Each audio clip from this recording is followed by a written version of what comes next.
ایسے بات چھوٹی چھوٹی 2-3 باتیں پوچھنا چاہ رہا تھا۔ جی جی کلام پاک میں اللہ تعالیٰ ارشاد فرماتے ہیں جیسے کہ اللہ اور اس کے فرشتے محمد وآل محمد پر صلوات بھیجتے ہیں، جی اے ایمان والو تم بھی محمد وآل محمد پر درود بھیجو۔ اب ہوں۔ ہم لوگ درود اس شیپ میں بھیجتے ہیں کہ اللہم صلی علی محمد وآل محمد، تو اللہ اور اس کے فرشتے کس انداز میں بھیجتے ہیں؟ اللہ کا جو صلوات درود ہوتا ہے نا، نزول رحمت ہوتا ہے، نزول برکات ہوتا ہے۔ اور ہم اور فرشتے جو صلوات بھیجتے ہیں، ہمارا صلوات یہ ہے کہ ہم اللہ تعالیٰ سے مانگتے ہیں، اللہ تعالیٰ سے دعا کرتے ہیں کہ اللہ اپنے حبیب اور ان کے آل البیت علیہم الصلاۃ والسلام پر اپنے بہترین برکات، اپنی بہترین رحمات، اپنے بہترین نعمات ظاہری باطنی دنیا آخرت میں نازل فرما۔ ہمارا صلوات طلب ہوتا ہے، اللہ تعالیٰ کی جانب سے نزول اور انزال ہوتا ٹھیک ہو گیا جی۔ اچھا، ہے۔ دوسری ایک بات یہ تھی کہ جو شیخین کا دور گزرا، اس جی سر۔ دور میں مولا علی سرکار اور شیعان علی اپنی نماز کہاں ادا کرتے؟ کیا کوئی علیحدہ مسجد ہوتی تھی یا کیا طریقہ کار ہوتا تھا؟ عبادت کا، عیدین کا، جمعے کا کیا سلسلہ ہوا کرتا تھا؟ یہ تو امام علیہ السلام کسی حدیث میں نہیں کہ اس زمانے میں نماز جمعہ پڑھاتے تھے یا نماز عید پڑھاتے تھے، اگر پڑھاتے بھی ہوں گے تو خفا میں تقیے میں کسی کو پتہ نہ چلے، تاکہ کیونکہ مولا امام علی علیہ السلام کی پالیسی یہ تھی، یہ اللہ کے حکم اور رسول صلی اللہ علیہ وسلم کے حکم سے یہ تھا کہ ان کو چیلنج نہ کرو، ان کو اگر آپ ان کو چیلنج نہیں کریں گے تو وہ بھی آپ کو جینے دیں گے، وَإِلَّا وہ آپ سے لڑیں گے اور آپ کے شیعہ قتل ہو جائیں گے، آپ کے اولاد شہید ہو جائیں گے، آپ خود بھی شہید ہو سکتے ہیں۔ تو یہ رسول صلی اللہ علیہ وسلم کی جانب سے فرمان تھا کہ جب تک آپ کے پاس سپاہی اور انصار نہ ہو تو ان کو آپ چیلنج نہ کریں۔ تو ہو سکتا ہے کہ مولا امام علیہ الصلاۃ والسلام وہ پرائیویٹ میں ان کو نماز جمعہ وغیرہ پڑھاتے ہیں، لیکن کسی حدیث میں اس طرح نہیں ہے۔ احادیث میں یہ بھی نہیں ہے کہ وہ ان کے پیچھے نماز پڑھتے تھے، یعنی شیعہ جو حضرات تھے سلمان وغیرہ، یہ خلفاء کے پیچھے نماز پڑھتے تھے۔ یہ مذکور نہیں ہے کہ وہ کہاں نماز پڑھتے تھے۔ ایک حدیث میں ہے کہ امام علی علیہ الصلاۃ والسلام مسجد میں گئے تو وہ ابو بکر کی جماعت ہو رہی تھی، لیکن انہوں نے خود فرادہ نماز پڑھی، اور وہ وہی واقعہ ہے کہ ابو بکر نے خالد بن ولید کو کے ساتھ یہ وعدہ کیا تھا کہ جب میں تشہد میں بیٹھ جاؤں تو تم اور سلام دے دوں، سلام کے فوراً بعد تم نے تلوار اٹھا کے مولا امام علی علیہ الصلاۃ والسلام کو اساسینیٹ کرنا ہے، یعنی بغیر خبر کے، بغیر جنگ کے اچانک وار کرنا ہے تاکہ جان ہی چھوٹ جائے۔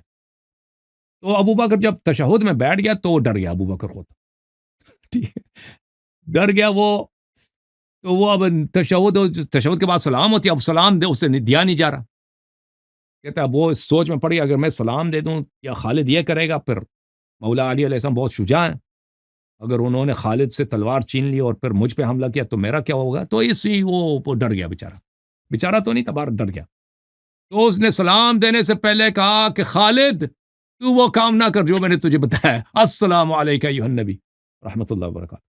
پھر اس نے سلام دیا، خالد لا یفعل ما امرتہ بہ، خالد نہ کر وہ کام جو میں نے تجھے حکم دیا۔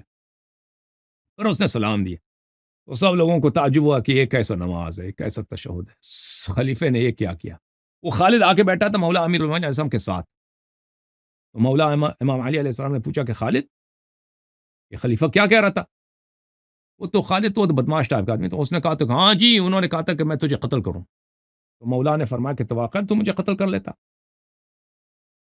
خالد نے کہا ہاں واقعا میں قتل کرتا۔ تو پھر مولا امیر المومنین علیہ السلام نے فرمایا جو شخص مجھے قتل کرے گا وہ اضیق حلقۃ استن منک، وہ مولا امیر دیکھیں ایک فاسق آدمی کو اس کا احترام نہ کریں، اس کو فاسق کہہ دیں، یہ ادب کے خلاف نہیں ہے۔ مولا امیر المومنین علیہ السلام نے خود تو ان کو تو جانتے تھے نا، یہ سب مکے کے لوگ تھے، فرمایا کہ خالد میں تو تجھے تو سب لوگ جانتے ہیں کہ تو ساری زندگی مفعول رہا ہے، جتنا تیرا ٹین ایج اور نوجوانی کا زمانہ ہے تجھے سارے مکے والے مردوں نے تیرے ساتھ لواط کی ہوئی ہے، جو شخص مجھے شہید کرے گا وہ تجھ جیسا مفعول نہیں ہے، وہ بھی مفعول ہے لیکن تجھ جیسا مفعول نہیں ہے۔ تو یہ خالد کو جو ہے بڑا غصہ ہے، اس نے کہا میں، پھر مولا امیر المومنین ایسا اسی واقعے میں ایک دوسرے واقعے میں اس کا تلوار اٹھا کے نا خالد کے گردن پہ لگا دے، اٹھا کے اس کو حلقہ بنا دیا، مولا کے ہاتھ میں تلوار بالکل نرم جیسا روٹی کا ٹکڑا ہے، اس طرح وہ اس کے گردن میں ڈال دی۔ یہ بیچارے پس گئے بھائی کہ اب خالد کے گردن میں تلوار، خالد کا اپنا تلوار اس کے گردن میں، اب یہ ہاں تو خالد یہ گئے بھائی لوہار کے پاس کہ تو اس کا نکال دے. لوہار نے کہا کہ بھائی یہ نکالا نہیں جاتا، اس کو تلوار کو نکالنے کے لیے تلوار کو گرم کرنا پڑے گا. تلوار گرم ہو جائے تو خالد مر جائے گا. تو خالد کئی دن مدینے میں پھر رہا تھا، تلوار اس کے گردن میں توق کی طرح، شرم کے مارے کسی کو منہ بھی نکال سکتا. پھر یہ آ گئے امیر المومنین علیہ السلام کے سامنے، ابو بکر عمر یہ صحابہ منتیں کرنے لگے کہ غلطی ہو گئی یہ معاف کرو. پھر مولا نے اس کے گردن سے وہ نکال دی. تو یہ ہے تو بہرحال صرف اسی حدیث میں ہے کہ مولا امیر المومنین علیہ السلام نے مسجد میں نماز پڑھی ہے، لیکن نماز انہوں نے فرادہ پڑھی، اقتداء نہیں کی ہے. ٹھیک ہے، بقیہ صحابہ تقیہ کرتے تھے، سلمان ابو ذر یا نہیں کرتے تھے، اس کی کوئی احادیث روایات نہیں ہمارے پاس.